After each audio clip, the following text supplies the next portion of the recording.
జరుగుతున్న ఈ అత్యంత కీలకమైన మీడియా సమావేశానికి వచ్చిన ప్రింట్ మరియు ఎలక్ట్రానిక్ మీడియా మిత్రులందరికీ కూడా హృదయపూర్వక ధన్యవాదాలు మరియు నమస్కారం. మిత్రులారా, మొట్టమొదట భారత రాష్ట్ర సమితి తరపున నిన్న మయన్మార్ మరియు థాయిలాండ్లో జరిగిన ఘోరమైన భూకంపంలో చనిపోయిన వేలాది మందికి మరి క్షతగాతులకందరికీ కూడా ప్రగాఢ సానుభూతి తెలియజేస్తున్నాం. వారి కుటుంబాలు, క్షతగాతుల కుటుంబాలు వెంటనే కోలుకోవాలని భారత రాష్ట్ర తరపున ప్రార్థిస్తున్నాం. అదేవిధంగా మరి ఈరోజు తెలంగాణ రాష్ట్రంలో ఒక రాక్షస పాలన నడుస్తుంది, రాబందుల పాలన నడుస్తుంది అని చెబుతూ మరి ఈరోజు ప్రజలను కాపాడాల్సిన ముఖ్యమంత్రి, వ్యవస్థను కాపాడాల్సిన ముఖ్యమంత్రి, ప్రజలకు నిరంతరం రక్షణ కల్పించి రాజ్యాంగ హక్కులను కాపాడాల్సిన హోంమంత్రి, ఇవి రెండు ఒకటే వ్యక్తి చేతిలో 83 కేసులు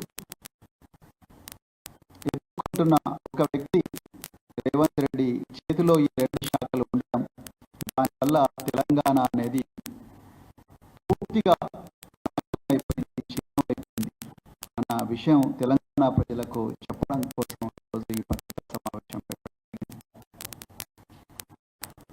మీరు చూసిండ్రు. తెలంగాణ ప్రజలందరూ కూడా తమ కళ్ళతో చూసిండ్రు, మీడియా అందరూ కూడా చూసిండ్రు. గత పక్షం రోజుల పాటు జరిగిన అసెంబ్లీ సమావేశాల్లో భారత రాష్ట్ర సమితి నాయకులు పెద్దలు తెలంగాణ తొలి ముఖ్యమంత్రి కేసీఆర్ గారు, అదేవిధంగా తెలంగాణ భారత రాష్ట్ర సమితి వర్కింగ్ ప్రెసిడెంట్ కేటీఆర్ గారు, అలాగే సీనియర్ నాయకులు మాజీ మంత్రి హరీష్ రావు గారు, మరెందరూ మాజీ మంత్రులు, అదేవిధంగా ఎమ్మెల్యేలు ఆధారాలతో సహా కాంగ్రెస్ పార్టీ ఏ విధంగా తెలంగాణ ప్రజలను మోసం చేసింది, ఇంకా ఎంత ఘోరంగా మోసం చేయబడుతుంది, ఎక్కడ కూడా రాజ్యాంగాన్ని అగౌరవపరచకుండా చట్టాన్ని వారికి తట్టుకోలేక వారు ప్రజల ముందర పెడుతున్న నిజాలను మరి తట్టుకోలేక భరించలేక రేవంత్ రెడ్డి మరియు ఆయన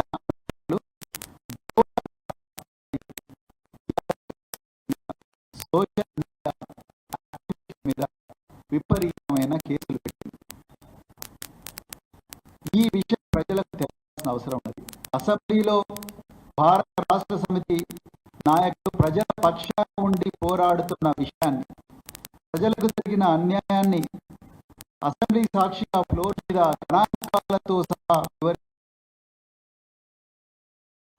ఒక నల్లబాలు అనే ట్విట్టర్ హ్యాండిల్, ఆయన ఈ కాంగ్రెస్ అనేది రాష్ట్రానికి పట్టిన చీడ, ఈ చీడ వల్ల తెలంగాణ ప్రజలకు అన్యాయం జరుగుతూ ఉన్నది, వీళ్ళ ప్రాణాలకు ప్రమాదం వచ్చిన పరిస్థితి ఉన్నది అని చెప్పి BRS party social media handle ద్వారా వచ్చిన ఒక పోస్టును ఈయన రీట్వీట్ చేస్తాడు.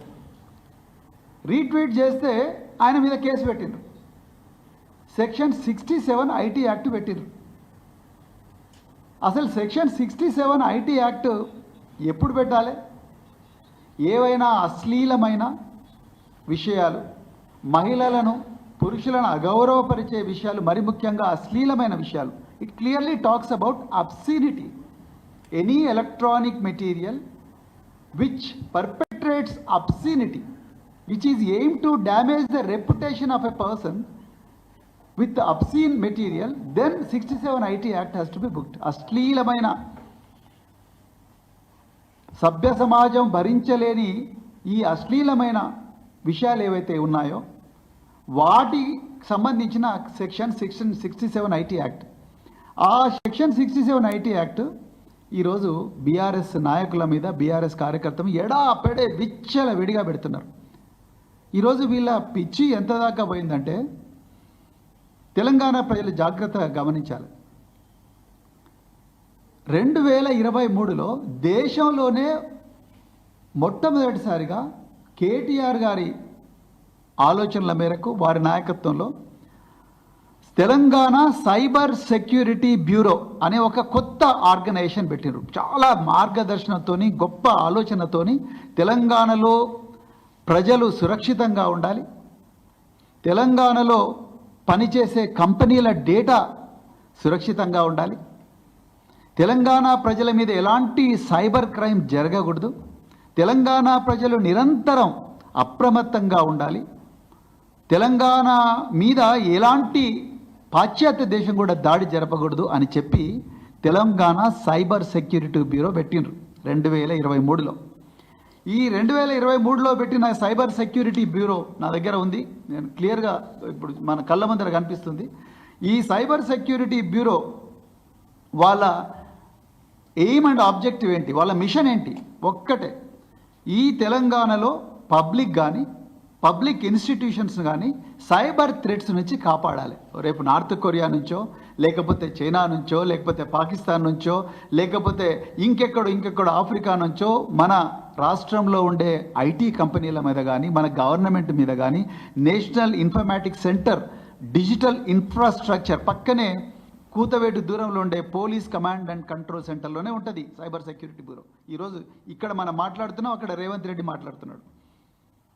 సో ఆ సైబర్ సెక్యూరిటీ బ్యూరో ఈ డిజిటల్ ఇన్ఫ్రాస్ట్రక్చర్ను కాపాడడం కోసం పెట్టిండ్రు. అదేవిధంగా సామాన్య ప్రజలు ఈ సైబర్ క్రైమ్స్ నుంచి మోసపోకుండా, అది ఆన్లైన్ ఫ్రాడ్ కావచ్చు, అదేవిధంగా డిజిటల్ ఫ్రాడ్ కావచ్చు, అదేవిధంగా మరి బెట్టింగ్ ఫ్రాడ్ కావచ్చు, క్రిప్టో ఫ్రాడ్స్ కావచ్చు, స్టాక్ మార్కెట్ ఫ్రాడ్స్ కావచ్చు, పిగ్ బుచరింగ్ కావచ్చు, డేటింగ్ ఫ్రాడ్స్ కావచ్చు, స్టాక్ మార్కెట్ స్కామ్స్ కావచ్చు, డిజిటల్ అరెస్ట్ స్కామ్స్ కూడా కావచ్చు. వీటన్నిటి నుంచి నిరంతరం ప్రజల్ని అప్రమత్తం చేసి ప్రతి కంపెనీకి కూడా సెక్యూరిటీ ఫైర్ వాల్స్ కరెక్ట్గా ఉన్నాయా లేదా, ఎందుకంటే వేల కోట్ల రూపాయల ట్రాన్సాక్షన్స్ జరుగుతూ ఉంటాయి, లక్షలాది మంది, కోట్లాది మంది ప్రజల జీవితాలు వీటి మీద ఆధారపడుతున్నాయి. వీటి గురించి మనం కాపాడే రాబోయే రోజుల్లో ప్రపంచం అంతా డిజిటైజ్ కాబోతున్నదన్న ఒక గొప్ప దార్శనికతతోని కేటీఆర్ గారు పెట్టారు ఈ తెలంగాణ సైబర్ సెక్యూరిటీ బ్యూరో. కానీ ఈరోజు తెలంగాణ ప్రజలు తెలుసుకోవాల్సిన విషయం ఏంటంటే, ఈ సైబర్ సెక్యూరిటీ బ్యూరోను రేవంత్ రెడ్డి హోంమంత్రిగా ఉండి ఈ సైబర్ సెక్యూరిటీ బ్యూరోను ఈ చిన్న సోషల్ మీడియా యాక్టివిస్టుల మీద పోలీస్ కేసులు పెట్టడానికి వాడుతూ ఉన్నారు. అది కూడా ఎంత ఘోరం అంటే, సువమోటో ఆ కానిస్టేబుళ్లకు వాళ్ళు ఏం చేస్తున్నారో కూడా తెలియదు. వాళ్ళు కన్నీరు ముండేరుగా ఏడుస్తూ ఉన్నారు. మమ్మల్ని పెట్టమంటున్నారు, మమ్మల్ని ఈ ఎఫ్ఐఆర్ రాయమంటున్నారు, మేము రాస్తూనే ఉన్నాం. వాళ్ళు ఏం రాస్తున్నారో వాళ్ళకు తెలియదు. వాళ్ళకు ఒకటి మెసేజ్ వస్తుంది, ఆ మెసేజ్ను కాపీ పేస్ట్ చేస్తున్నారు, పేస్ట్ చేసి దాన్ని ఎఫ్ఐఆర్గా మారుస్తూ ఉన్నారు. అసలు సైబర్ సెక్యూరిటీ బ్యూరో చేయాల్సిన పని ఏంటి? ఈ రాష్ట్రంలో ప్రజలను డిజిటల్ ఫ్రాడ్స్ నుంచి రక్షించాలి కదా. ఈ రాష్ట్రంలో కంపెనీలను డిజిటల్ ఫ్రాడ్స్ నుంచి, అటాక్స్ నుంచి, హ్యాకింగ్స్ నుంచి రక్షించాలి కదా. ఈ రాష్ట్రంలో గవర్నమెంట్ డిజిటల్ ఇన్ఫ్రాస్ట్రక్చర్ను సురక్షితంగా ఉంచాలి కదా. ఈ రాష్ట్రంలో నేను ఇంతకుముందు చెప్పిన ఫ్రాడ్స్ అన్నిటి మీద, ప్రజల మీద క్రైమ్స్ కాకుండా చూడాలి కదా. ఇలా మనం డేటా చూస్తే, క్రైమ్ రికార్డ్స్ బ్యూరో డేటా చూస్తే, డీజీపీ గారి ప్రెస్ కాన్ఫరెన్స్లో చెప్పారు, పోయిన సంవత్సరం ఈ రాష్ట్రంలో 43% సైబర్ క్రైమ్స్ పెరిగినాయి. మరి సైబర్ క్రైమ్స్ తగ్గించాల్సిన బాధ్యత ఎవరిది? సైబర్ సెక్యూరిటీ బ్యూరోది. వీళ్ళకు లక్షల రూపాయలు, కోట్ల రూపాయల శాలరీ వస్తూ ఉన్నది. సీనియర్ మోస్ట్ ఐపీఎస్ ఆఫీసర్లు ఉంటారు. మా అధినాయకులు కేసీఆర్ గారు ఎవ్వరు, ఏ ఆఫీసర్ పేరు కూడా మనం తీసుకోకూడదు, మనకు ఆఫీసర్లు శత్రువులు కాదు, మనం వ్యవస్థలో ఉండే లోపాల గురించే మాట్లాడాలని చెప్పినారు. కాబట్టి మేము ఏ ఆఫీసర్ గురించి మాట్లాడడం లేదు. కానీ ఈరోజు సైబర్ క్రైమ్స్ కంట్రోల్ చేయాల్సిన బాధ్యత ఎవరిది ఉంది? సైబర్ సెక్యూరిటీ బ్యూరోది ఉంది. ఈ సైబర్ సెక్యూరిటీ బ్యూరోలో ఉండే ఆఫీసర్లందరూ ఈరోజు చేస్తున్న పని ఏంది? టీఆర్ఎస్ నాయకుల మీద అక్రమంగా కేసులు పెట్టడం మాత్రమే చేస్తున్నారు వీళ్ళు, ఇంకా ఏమీ చేస్తలేరు. సుమోటో చేస్తున్నారు. ఇంకా రెండవది, ఈ ఎఫ్ఐఆర్లో చాలా చోట్ల కూడా ఒక కొత్త పదం కనిపెట్టినారు వీళ్ళు, సైబర్ పెట్రోలింగ్ అని. చాలా మంచిగా ఉంది, సైబర్ పెట్రోలింగ్ కనిపెట్టినారు. నేను ఇవాళ రేవంత్ రెడ్డి గారిని అడుగుతున్నా, అయ్యా మీ cyber security bureau cyber patrolling చేస్తున్నది, మరి సైబర్ పెట్రోలింగ్ చేస్తున్నప్పుడు బీఆర్ఎస్ నాయకులు, కాంగ్రెస్ ఈ రాష్ట్రానికి పట్టిన చీడ, ఈరోజు ప్రతి చోట కూడా కుంభకోణాలు జరుగుతున్నాయి, రైతులు కన్నీళ్లతో ఏడుస్తూ ఉన్నారు అని చెప్పి ఏవైతే వీడియోలు ఉన్నాయో, ఆ స్టేట్మెంట్లు ఉన్నాయో అవి మాత్రమే మీకు కనిపిస్తున్నాయి. మీరు గాంధీ భవన్ దగ్గర కళ్ళు మూసుకుంటున్నారు, బీజేపీ ఆఫీస్ దగ్గర కళ్ళు మూసుకుంటూ ఉన్నారు, కాంగ్రెస్ ఎంపీలు పెట్టిన ఘోరమైన పోస్టులు కళ్ళు మూసుకుంటూ ఉన్నారు. నేను సైబర్ సెక్యూరిటీ బ్యూరో, మీరు నిజంగా సైబర్ పెట్రోలింగ్ చేస్తుంటే మీకు బీఆర్ఎస్ సోషల్ మీడియా హ్యాండిల్సే కనిపిస్తున్నాయా?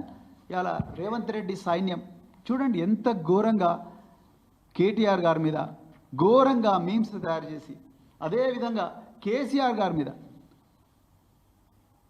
ఘోరంగా మీమ్స్ తయారు చేసి, అదేవిధంగా ఇంకా ఘోరమైన విషయాలు ఇంకా చెప్పలేము. కేటీఆర్ గారి మీద తెలంగాణ కాంగ్రెస్ ఆటో రాముడు అని చెప్పి ఒకటి, అదేవిధంగా రేవంత్ సైన్యం, అదేవిధంగా కిరణ్ కుమార్ చామల్ అయిన ఎంపీ ఎంత ఘోరమైన కామెంట్స్ చేస్తున్నారు చూడండి. అదేవిధంగా నిన్నగాక మొన్న రేవంత్ రెడ్డి గారిని, కేసీఆర్ గారిని పోలుస్తూ ఘోరంగా మనుషుల రెప్యుటేషన్ దెబ్బతీసే విధంగా తెలంగాణ కాంగ్రెస్ డైరెక్ట్గా సోషల్ మీడియా హ్యాండిల్లో చేస్తున్నది. అదేవిధంగా ఈ గౌతమ్ ఇది ఒక సోషల్ మీడియా యాక్టివిస్ట్, రైతుల బాధలన్నీ, రైతుల కష్టాలు, కన్నీళ్ళన్నీ కూడా ప్రజలకు చెప్పే ప్రయత్నం రాజ్యాంగబద్ధంగా ఆర్టికల్ 19 ఇచ్చిన హక్కులతోని ఈయన చెప్తా ఉన్నాడు. ఈయన మీద ఎంత ఘోరంగా రాస్తారు, బాలిక అత్యాచారం కేసులో కేటీఆర్ ప్రధాన అనుచరుడు, ఇదా మీరు చెప్పేది? మరి వీళ్ళ మీద ఎందుకు యాక్షన్ తీసుకుంటలేరు? Telangana Congress media social media activist కదా ఈయన, ఈ గౌతమ్ పోతగోని పోయి సైబర్ క్రైమ్ పోలీస్ స్టేషన్లో కేసు పెడితే కనీసం అక్నాలెడ్జ్మెంట్ కూడా ఇవ్వలేదు. Then where is your cyber policing? అదేవిధంగా మన్నే క్రిషాంక్, ఈయన మీద ఎన్నో అక్రమ కేసులు పెట్టిండ్రు. ఈయన ఉస్మానియా యూనివర్సిటీలో స్కాలర్, ఎన్నో అక్రమ కేసులు పెట్టిండ్రు. ఈయన మీద ఏమని రాసిండ్రు, తూ పెళ్ళై పిల్లలు ఉన్నారు కదరా బాబు, ఇంత గలీజ్ దందాలు చేస్తే బతికేందుకని వెన్నెల కిషోర్ అని చెప్పేసి ఒకతను రాసిండ్రు. ఈయన కంప్లైంట్ చేస్తే దాని మీద కూడా కేసులు లేదు. అదేవిధంగా కేసీఆర్ గారిని తెలంగాణ రావడంలో అత్యంత కీలకమైన భూమిక పోషించి తెలంగాణకు తొలి ముఖ్యమంత్రి అయిన కేసీఆర్ గారిని ఎంతో ఘోరమైన లాంగ్వేజ్తోని ఈ కాంగ్రెస్ డైరెక్ట్గా సోషల్ మీడియా హ్యాండిల్స్లో చేస్తున్నారు. దెన్ నేను ఇవాళ సైబర్ సెక్యూరిటీ బ్యూరో అధికారులను ఓపెన్గా అడుగుతున్నా, ఎక్కడుంది ఫెయిర్నెస్? మీరు రాశారు ఇవాళ సైబర్ సెక్యూరిటీ బ్యూరో ఉన్నతాధికారి రాశారు, ఏమని రాశారు? Hour machine is to create a secure digital environment through transparent, unbiased and efficient practices supported by cutting edge technology అన్నారు. నేను అధికారులను అడుగుతా ఉన్నా, ఎక్కడుంది ట్రాన్స్పరెన్సీ? ఎక్కడ ఉంది ఇక్కడ అన్బయాస్డ్? ప్రతి క్షణం కూడా బయాసే ఉన్నది. లేకపోతే ఈ బీజేపీ సోషల్ మీడియా హ్యాండిల్స్ మీద కానీ, కాంగ్రెస్ సోషల్ మీడియా హ్యాండిల్స్ మీద కానీ, అఫీషియల్ సోషల్ మీడియా హ్యాండిల్స్ మీద కానీ ఇంతవరకు ఒక్క కేసు కూడా పెట్టలేదు కదా మీరు. మరి very cyber patrolling? Cyber patrolling అంతా గోల్ని తెలంగాణ భవన్ మీద, తెలంగాణ భారత రాష్ట్ర సమితి కార్యకర్తల మీద. వాళ్ళు స్టేటస్ పెట్టుకుంటే మీరు పోలీసుని పిలిపిస్తున్నారు, రీట్వీట్ చేస్తే పోలీసుని పిలిపిస్తున్నారు, ఫేస్బుక్ పోస్ట్ పెట్టుకుంటే పోలీస్ స్టేషన్లకు పిలిపిస్తున్నారు, 35(3) BNSS కింద బెయిల్ ఇచ్చే అవకాశం ఉన్నా కూడా పోలీస్ స్టేషన్లో పిలిపిస్తున్నారు. రాత్రి 2 గంటలకు మేజిస్ట్రేట్ ముందర ప్రొడ్యూస్ చేస్తున్నారు బెయిల్ ఇచ్చే అవకాశం ఉన్నప్పటికీ కూడా. మరి ఎక్కడుంది సైబర్ పెట్రోలింగ్? ఇదేనా సైబర్ పెట్రోలింగ్ అంటే? ఇదేనా ఫెయిర్నెస్ అంటే? ఇదేనా ఆర్టికల్ 14 రాజ్యాంగం ఇచ్చిన ఈక్వాలిటీ అంటే? సమానత్వ, స్వేచ్ఛ, సమన్యాయం, సౌభ్రాతృత్వం, సమానత్వం అని రాజ్యాంగ పీఠికలో ఉన్నది కదా. రాజ్యాంగం పట్టుకొని తిరుగుతున్నాడు కదా రాహుల్ గాంధీ. మరి ఏమైంది? ఎక్కడ పోయింది? అంటే ఇంత కానిస్టేబుల్తో సోమోటో మీరు ఎఫ్ఐఆర్లు చేయగలిగినప్పుడు మరి వీళ్ళ మీద కూడా Telangana Congress social media handles మీద కూడా చేయాలి కదా. ఆ గౌతమ్ పోతగోని అంటే ఆయన ఏం పాపం చేశాడు? డైరెక్ట్గా ఆయన మీద ఒక అమ్మాయి అత్యాచారం అని చెప్పేసి అంటా ఉన్నారు. ఆయన పోయి కంప్లైంట్ ఇస్తే నా మీద ఇంత ఘోరంగా అపవాదులు వేస్తున్నారు, కంప్లైంట్ ఇస్తే మరి తీసుకుంటలేదు. Where is a fairness? ఎక్కడుంది right to equality? Section 173 BNSS ఏం చెప్తున్నది? Every citizen has a right to have FIR registered. Lalita Kumari versus state of UP 2014లో గొప్ప జడ్జిమెంట్ వచ్చింది. ఏ సిటిజన్కైనా పోలీసుని పోతే ముందు ఎఫ్ఐఆర్ ఇష్యూ చేయండి, దాని తర్వాత ఇన్వెస్టిగేట్ చేయండి, తప్పని రాయండి, రైతు అయితే మీరు అరెస్ట్ చేయండి అని చెప్పిండ్రు. మరి ఎందుకు మీరు చేయడం లేదు అంటే ఇవన్నీ కూడా ఇందులో తెలంగాణలో ఇప్పుడు ఏం జరుగుతుందంటే రేవంత్ రెడ్డే బాధితుడు, రేవంత్ రెడ్డే ఫిర్యాదుదారు, రేవంత్ రెడ్డే పోలీస్ ఆఫీసరు, రేవంత్ రెడ్డే ఇన్వెస్టిగేటరు, రేవంత్ రెడ్డే క్లూస్ టీమ్, రేవంత్ రెడ్డే మెజిస్ట్రేట్ అయిపోయాడు, రేవంత్ రెడ్డే జైలు వార్డెన్ అయిపోయాడు, జైలు సూపరింటెండెంట్ అయిపోయాడు, రేవంత్ రెడ్డే తలార్ అయిపోయాడు. అన్నీ ఆయనే చేస్తున్నాడు. తెలంగాణలో 3.5 కోట్ల మంది ప్రజలకు ఏమీ అందరూ సంతోషంగా ఉన్నారంట. ఒక రేవంత్ రెడ్డి మాత్రమే బాధితుడుగా, నేను బాధితుడుగా ఉన్నా, నేను ముఖ్యమంత్రిని, నేను హోంమంత్రిని, నన్ను అనవసరంగా జైల్లో పెట్టిండ్రు, నన్ను అనవసరంగా 16 రోజులు చీకటి నరక కూపంలో పెట్టిండ్రు అని అబద్ధాలు. మళ్ళీ అదే ABN Andhrajyothy open heart with ఆర్కేలోనేమో నన్ను అందరు మంచిగా చూసుకున్నారు. నాకెవరో ఆయన పేరు ఉండే మల్లయ్యనా నాగయ్య అనే ఒక దళితుడని ఆయన నాగయ్య ఒక మాదిగ సమాజానికి చెందిన వ్యక్తి అంటూనే ఉన్నాడు, మళ్ళీ వాడు అంటున్నాడు. ఇదేనా భూస్వామ్య విధానం అంటే? ఇది కాకపోతే ఏంది రేవంత్ రెడ్డి? ఒకవైపు ఏమో నాగయ్య నాకు మంచిగా వంట వండిండు అంటావు, ఇంకోసారి వాడు అంటావు, రెండోదేమో నేను పైన కూర్చున్నా వాడు కింద కూర్చున్నాడు అంటావు. వాడు ఆయన మరి ఇక్కడనే మళ్ళీ అసెంబ్లీ సాక్షినేమో నేను మాదిగోళ్ళు మేమందరం కూడా కలిసే ఉంటాం అంటారు. ఏంది అసలు ఏం జరుగుతున్నది ఇక్కడ? ఇంత ఫ్రస్ట్రేషన్ ఎందుకు మీకు? మీరే ఫిర్యాదుదారు, మీరే బాధితుడు, మళ్ళీ మీరే నిందితుడు, అన్నీ మీరే అవుతున్నారు. నిజానికి నేను మళ్ళీ రిక్వెస్ట్ చేస్తున్నా తెలంగాణ ప్రజలకు, ఒక్కసారి పోలీసు వాళ్ళు చేయాల్సిన పని చేయడం లేదు. నేను తెలంగాణ సైబర్ సెక్యూరిటీ బ్యూరో ఆఫీసుల్లో ఉండే ఆఫీసర్లకు నేను ఒక్కటే రిక్వెస్ట్ చేస్తున్నా, మీరు పక్కనే ఉన్నారు, తెలంగాణ భవన్ పక్కనే ఇంటిగ్రేటెడ్ కమాండ్ అండ్ కంట్రోల్ సెంటర్లో ఉన్నారు. మీకు అద్దాల భవంతి, ప్రపంచంలో ఎక్కడ లేని విధంగా ఫెసిలిటీస్ కేసీఆర్ గారు మీకు ఇచ్చింది. పారదర్శకంగా మీరే రాసుకున్నారు మీ వెబ్సైట్లో, అన్బయాస్డ్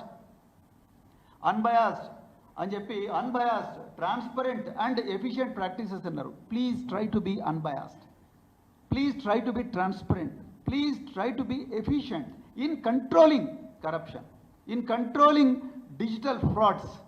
ఇలా మీరు నిజంగా ఎక్కడ సైబర్ పెట్రోలింగ్ చేయాలి నేను చెప్తా వినండి. మీరు సైబర్ పెట్రోలింగ్ చేయాల్సింది సెక్రటరియట్లో చేయండి. ఓపెన్ చెప్తున్నా, సెక్రటరియట్లో చేయండి, తెలంగాణ ప్రజలకు న్యాయం జరుగుతుంది. సెక్రటరియట్లో అన్ని హెచ్ఓడీలకు ఈ ఆఫీస్ అని ఒక పోర్టల్ ఉంటుంది. ప్రతి ఫైల్ కూడా ఎలక్ట్రానిక్ మానిటరింగ్ ఉంటుంది, ఎలక్ట్రానిక్ మూమెంట్ జరుగుతుంది ప్రతి ఫైల్ కూడా. ఫస్ట్ సెక్షన్ ఆఫీసర్ నుంచి, తర్వాత అసిస్టెంట్ సెక్రటరీకి పోతుంది, అసిస్టెంట్ సెక్రటరీ నుంచి డిప్యూటీ సెక్రటరీ పోతుంది, అడిషనల్ సెక్రటరీ పోతుంది, హెచ్ఓడికి పోతుంది, ప్రిన్సిపల్ సెక్రటరీకి పోతుంది, ఫస్ట్ ప్రిన్సిపల్ సెక్రటరీ పోతుంది, తర్వాత మినిస్టర్కి పోతుంది. అదే ధరణి పోర్టల్లో అయితే ఎంఆర్ఓ నుంచి మొదలవుతుంది, ఎంఆర్ఓ నుంచి ఆర్డీఓకి వస్తుంది, ఆర్డీఓ నుంచి కలెక్టర్కి వస్తుంది, కలెక్టర్ నుంచి సీసీఎల్ఏకి వస్తుంది. మీరు ఆ పోర్టల్ మీకు దమ్ముంటే, మీ సైబర్ సెక్యూరిటీ వర్క్ నిజంగా దమ్ముంటే మీరు దాంట్లోకి వెళ్ళండి. గో టు ఈ office and then start policing, then you understand where the corruption is. మేము చెప్తాం ఎక్కడుందో corruption. I have evidence, you come to me, I will give you evidence where files are being stopped. ఎక్కడ files ఆపుతున్నారు? Senior citizens అని చూడకుండా, పేద రైతులను చూడకుండా, ఎంఆర్ఓ క్లియర్ చేస్తాడు డిజిటల్ సిగ్నేచర్తోని, ఆర్డీఓ క్లియర్ చేస్తాడు డిజిటల్ సిగ్నేచర్తోని, కలెక్టర్ క్లియర్ చేసి ప్రొసీడింగ్స్ ఇస్తాడు డిజిటల్ సిగ్నేచర్తోని. After that it comes to సీసీఎల్ఏలో కనీసం అంటే 1 సంవత్సరం పాటు ఫైల్స్ వెయిటింగ్ ఉన్నాయి. మరి ఎక్కడ పోయింది సైబర్ సెక్యూరిటీ బ్యూరో? ఎక్కడ మీరు తెలంగాణ ప్రజల ఆస్తులను కాపాడుతూ ఉన్నారు? రైతులు భూములు అమ్ముకోవద్దా? ధరణిలో లోపాలు జరిగినాయి, ఆ లోపాలను సరిదిద్దుకోవడానికి ఒక ప్రొసీజర్ ఉన్నది, మరి మీరు ఎందుకు చేయడం లేదు? అదేవిధంగా హెచ్ఎండిఏలో అందరూ రియాల్టర్లు ఏడుస్తూ ఉన్నారు, ప్రతిదీ ఎలక్ట్రానిక్. ఈ ఆఫీస్లో first case officer, section officer నుంచో క్లర్క్ నుంచో మొదలవుతుంది, నెక్స్ట్ సెక్షన్ ఆఫీసర్, దాని తర్వాత అసిస్టెంట్ సెక్రటరీ, దాని తర్వాత town planning officer, chief planning officer, city planning officer, దాని తర్వాత కమిషనర్. ఏ ఫైల్ కూడా ప్రతిది కూడా ఏ ఆఫీసర్ దగ్గర ఎన్ని నిమిషాలు ఉండాలి, ఎన్ని రోజులు ఉండాలని క్లియర్గా రాసి ఉంటుంది. సర్వీస్ లెవెల్ అగ్రిమెంట్స్ ఉన్నాయి. ఆయన కూడా ఫైల్స్ మూవ్ అవుతలేవు. ఎక్కడైతే అక్కడ పోయి రాజ్యాంగేతర శక్తులు రేవంత్ రెడ్డి బ్రదర్స్ ఉన్నారో అక్కడ ఆర్ఆర్ ట్యాక్స్ కడితేనే ఇక్కడ ఫైల్స్ రిలీజ్ అవుతున్నాయి, ఏది పేపర్ మీద ఉండదు, అంత కమ్యూనికేషన్ ఫేస్ టైం ద్వారా జరుగుతుంది. ఎట్లా కనుక్కుంటారు? ఇక్కడ మీరు ఉండాలి కదా సైబర్ సెక్యూరిటీ బ్యూరో వాళ్ళు. ఇక్కడ సైబర్ సెక్యూరిటీ బ్యూరో వాళ్ళు ఉండి ఎక్కడ తెలంగాణ ప్రజల ఆస్తులు ఎవరు కొల్లగొడుతున్నారు అనేది చూడాల్సిన అవసరం ఉన్నది. మీరు ఇంత సీనియర్ ఆఫీసర్లు, చాలా డెకరేటెడ్ ఆఫీసర్లు, మరి మీ హయాంలో ఇట్లా జరగకూడదు కదా. మీరు రేవంత్ రెడ్డి గారు ఇచ్చిన అక్రమమైన ఆదేశాలు ఒక్కటే రోజు 9 కేసులు ఎట్లా పెడతారండి? నాకు అర్థం కాదు. అది అక్రమ కేసులు. ఇక రేవతి అనే ఒక మహిళా జర్నలిస్ట్ మీద, అదైతే ఘోరం. ఒక రేవతి అనే మహిళా జర్నలిస్ట్ మీద, దిలీప్ కొనతవ్ అనే ఇంకొక యాక్టివిస్ట్ మీద సెక్షన్ 111 బిఎన్ఎస్ కింద పెట్టిండ్రు. అసలు పోలీస్ ఆఫీసర్లు చూస్తున్నారా? చట్టం చదువుతున్నారా మీరు? 111 భారత న్యాయ సంహిత సెక్షన్ దేని గురించి మాట్లాడుతుంది? ఆర్గనైజ్డ్ క్రైమ్ గురించి మాట్లాడుతుంది, వ్యవస్థీకృత నేరాల గురించి మాట్లాడుతున్నది. ఆర్గనైజ్డ్ క్రైమ్ అంటే ఏంటి?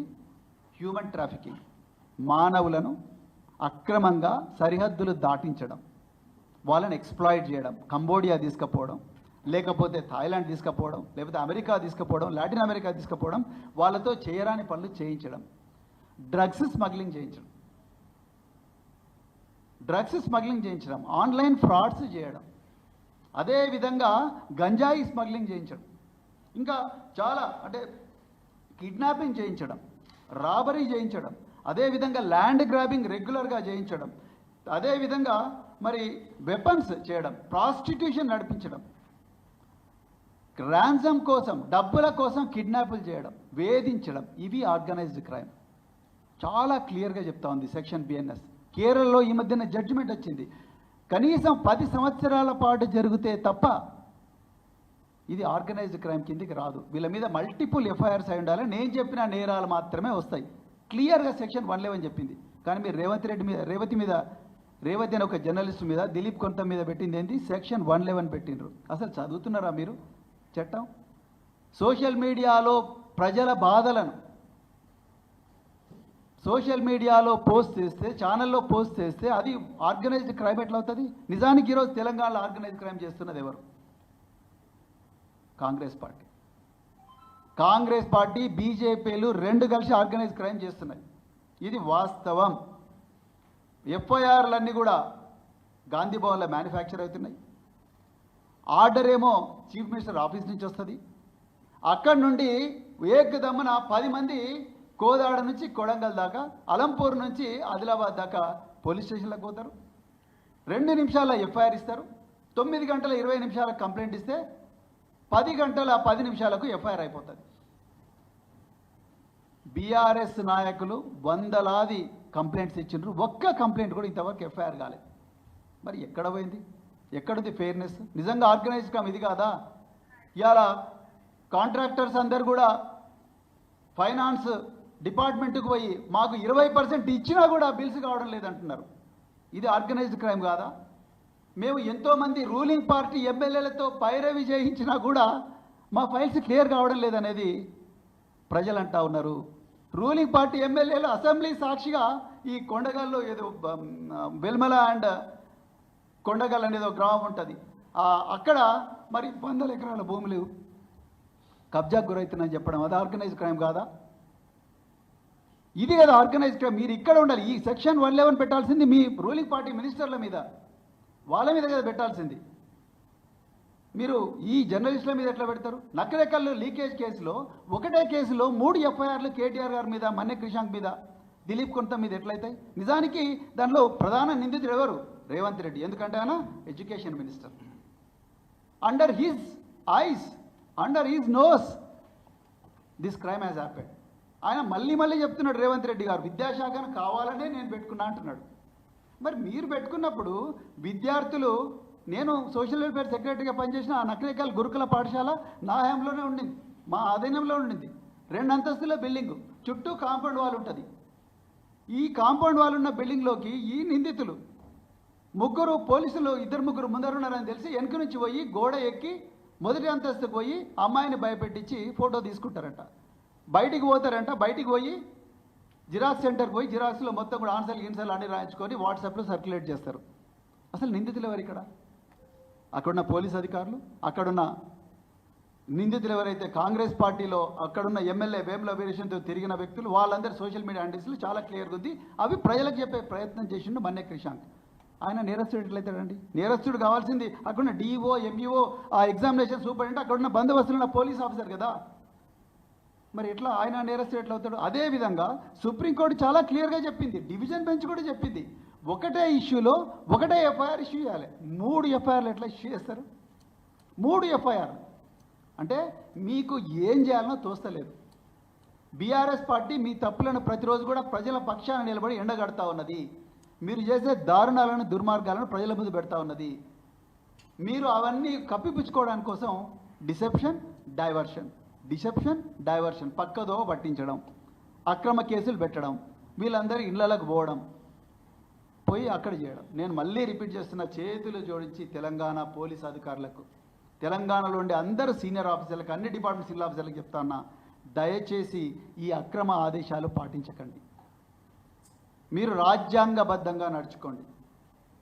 మళ్ళీ చెప్తున్నాం, మీరు ఎవరైతే పారదర్శకంగా మీ వృత్తి చేస్తారో, ప్రజల ప్రయోజనాలే పరమావధిగా వాళ్ళ ప్రయోజనాలు గుండెలో పెట్టుకొని మీరు పని చేస్తారో, మిమ్మల్ని అందరినీ కూడా రాబోయే బీఆర్ఎస్ ప్రభుత్వం మళ్ళీ గుర్తిస్తుంది. మీరు మాకు సాయం చేయమని మేము అంటలేము, దయచేసి we're not going to ask that. We're the last persons, we're the last party to ask you to do us a favor. No, we don't want any favor. The greatest favor that you can do as officers is to maintain transparency, maintain fairness, be impartial. పారదర్శకంగా నిష్పక్షపాతంగా ప్రజల ప్రయోజనాలు పరమావధిగా పెట్టుకొని పనిచేయండి.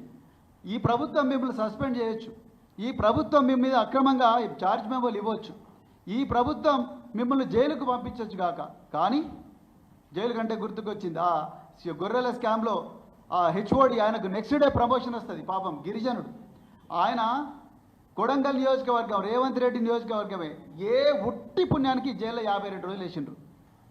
52 రోజులు వేసిన ఆయన ఇంట్లో ఒక్క పైసా దొరకలేదు, పోలీసులు కనీసం ఆయన ఇంటికి కూడా పోలేదు. 52 రోజులు జైల్లో పెట్టిండ్రు. ఎందుకు అంటే వాళ్ళకి మాట్లాడేటోడు ఎవరు లేడు, ఏమి ఒక్క పైసా కూడా రికవర్ కాలేదు. అలాంటి పరిస్థితి ఉన్నది. అందుకొరకు మీరెవ్వరు కూడా ఆఫీసర్లు దయచేసి మీరెవ్వరు కూడా ఎవరికి భయపడాల్సిన అవసరం లేదు. మీరు బాగా పనిచేయండి, పారదర్శకంగా పనిచేయండి. మీరు ఎవరు తప్పు చేస్తే వాళ్ళ మీద కేసు, మేము తప్పు చేస్తే మా మీద కేసులు పెట్టండి. కానీ కాంగ్రెస్ వాళ్ళు తప్పులు చేస్తే కళ్ళు మూసుకొని వాళ్ళను మీరు గుండెలో పెట్టుకొని కాపాడుకుంటే మాత్రం ప్రజలు చూస్తూ ఊరుకోరు. బీజేపీ వాళ్ళు తప్పులు చేస్తే వాళ్ళను కూడా మీరు కేసులు పెట్టాలి. అప్పుడే ఫెయిర్నెస్ అనేది ఉంటుంది, అప్పుడే జనాలు నమ్ముతారు. అప్పుడు రాబోయే బీఆర్ఎస్ ప్రభుత్వం మీకు యాక్సిలరేటెడ్ ప్రమోషన్లు ఇచ్చే ప్రయత్నం కూడా చేస్తుంది. మిమ్మల్ని అందరికీ కేసీఆర్ గారి మెడల్స్ ఇస్తాం, మీరు మంచిగా పనిచేస్తారు, పారదర్శకంగా పనిచేయండి. తెలంగాణ మెడల్స్ ఇస్తాం. మా అందరికీ అప్పుడు 2017లో చాలామంది ఆఫీసర్లకు తెలంగాణ ఎక్సలెన్స్ అవార్డ్స్ ఇచ్చిండ్రు. ఇంత గొప్ప గౌరవం దక్కుతుంది మీరు పారదర్శకంగా పనిచేస్తారు. మీరు ఇప్పటిలాగానే వాళ్ళు అక్కడ గాంధీ భవన్ల కంప్లైంట్ మ్యానుఫ్యాక్చర్ కాగానే మీరు పోయి పోలీస్ స్టేషన్లో కంప్లైంట్ చేసి గుడ్డిగా సుమోటో కేసులు పెడితే రాబోయే రోజుల్లో తీవ్రమైన పరిణామాలు ఉంటాయి. మీరు రిటైర్ అయినా, మీరు ట్రాన్స్ఫర్ అయినా ఎఫ్ఐఆర్ మాత్రం మీరు చించేయలేరు. మీరు చించేయాలనుకున్న కోర్టులో ఎఫ్ఐఆర్ ఉంటుంది. Everything is digitised. మా ప్రభుత్వం వచ్చిన తర్వాత మేము ఈ రికార్డులన్నింటిలోకి పోతాం. పోయిన తర్వాత ఈ అక్రమాల మీద, ఈ పోలీసు రేవంత్ రెడ్డి ఆదేశాలకు, ఈ దారుణాల మీద ఎవరైతే పోలీస్ ఆఫీసర్లు ఉన్నారో, ఉదాహరణకు సిద్దిపేట కమిషనర్ ఆఫ్ పోలీస్, మీరు ఇలా సోమోటో పెట్టిర్రు మేడం. మీరు సోమోటో పెట్టి ఒక సోషల్ మీడియా యాక్టివిస్ట్ మీద చేయని నేరానికి అతని మీద మీరు కేసు పెట్టారు. కానీ హరీష్ రావు గారిని, కేటీఆర్ గారిని పెట్రోలు పోసి చంపుతామన్న మైనంపల్లి హనుమంతరావు మీద మీరు ఇంతవరకు ఎఫ్ఐఆర్ బుక్ చేయలేదు. This we will remember. మేము రిక్వెస్ట్ చేసినా మీరు ఏం చేశారు? పబ్లిక్ ప్రాసిక్యూటర్కి పంపించి లీగల్ ఒపీనియన్ తీసుకుని సివిల్ కేసు అన్నారు. ఒక మనిషి ఇంకొక మనిషిని పెట్రోల్ పోసి చంపుతామంటే సివిల్ కేసు ఎట్లయితుంది మేడం?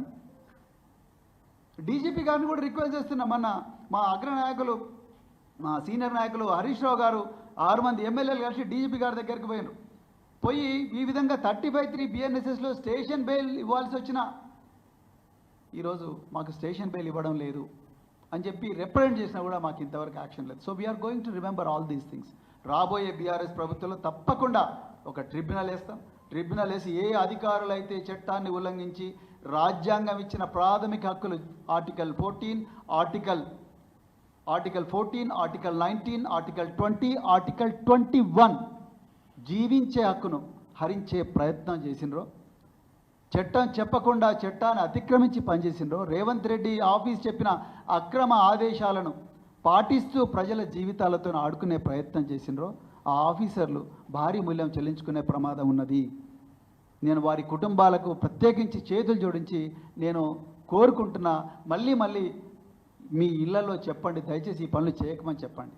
మీరు మా మీద మాకు ఫేవర్ చేయాల్సిన అవసరం లేదు. మళ్ళీ చెప్తున్నా, we don't need any favour from you. All the favour that we're requesting, we're praying for is fairness, transparency and efficient handling of the entire thing. అదొక్కటే మేము కోరుకుంటాం, అంతే తప్ప దయచేసి మీరందరూ కూడా ఎఫిషియెంట్ పీపులే. మా పార్టీ ప్రభుత్వంలో ఉన్నప్పుడు 10 సంవత్సరాలు మీరందరూ కూడా బాగా పనిచేసినప్పుడు బాగా పనిచేసిన వాళ్ళందరినీ కూడా చాలా గొప్పగా చూసుకున్నారు. కానీ ఈరోజు ఇప్పుడొచ్చిన కాంగ్రెస్ ప్రభుత్వం వాళ్ళ దోపిడీ నిరంతరంగా సాగించడం కోసం మీ అందరి జీవితాలతో మిమ్మల్ని పావులుగా వాడుకుంటూ మీ అందరితోని తప్పుడు పనులు చేస్తూ ఉన్నారు. దయచేసి వాళ్ళ ఆ చదరంగంలో మీరు పావులు కాకండి, ఆ దోపిడీ వ్యవస్థలో మీరు భాగస్వామి కాకండి. మీకు కూడా కుటుంబాలు ఉన్నాయి, మీకు కూడా గొప్ప సర్వీస్ ఉన్నది, మీకు కూడా కెరియర్ ఉన్నది. అందుకొరకు మళ్ళొకసారి రిక్వెస్ట్ చేస్తూ మరి ఈరోజు మరి తెలంగాణ సైబర్ సెక్యూరిటీ బ్యూరో మరి రాజకీయ ప్రయోజనాల కోసం రేవంత్ రెడ్డి ప్రభుత్వం వాడుకుంటున్న విధానాన్ని ఖండిస్తూ మరి అదేవిధంగా ఈ కేసులన్నీ కూడా వెంటనే ఉపసంహరించుకోవాలని చెప్పేసి రిక్వెస్ట్ చేస్తూ మరొకసారి మరి ఈ Telangana cyber security bureau Telangana ప్రజలు ఎక్కడైతే బాధల్లో ఉన్నారో ఆ బాధల కారకులైన ఈ మినిస్ట్రీలు ఎవరైతే ఉన్నారో ఆ మినిస్ట్రీలలో పెట్రోలింగ్ చేయాలని, సెక్రటరియట్ కారిడార్లో పెట్రోలింగ్ చేయాలని, మంత్రుల ఇళ్ల దగ్గర పెట్రోలింగ్ చేయాలని, సెక్రటరియట్ చుట్టూన్న హోటళ్ళల్లో పెట్రోలింగ్ చేయాలని, మంత్రుల ఓఎస్డీలు పిఎస్లు చేస్తున్న దుర్మార్గాల దగ్గర పెట్రోలింగ్ చేయాలని, గాంధీ భవన్ ముందర పెట్రోలింగ్ చేయాలని, బీజేపీ ఆఫీస్ ముందర పెట్రోలింగ్ చేయాలని చెప్పేసి డిమాండ్ చేస్తూ ఈ పత్రికా సమావేశాన్ని ముగిస్తున్నాం. జై తెలంగాణ.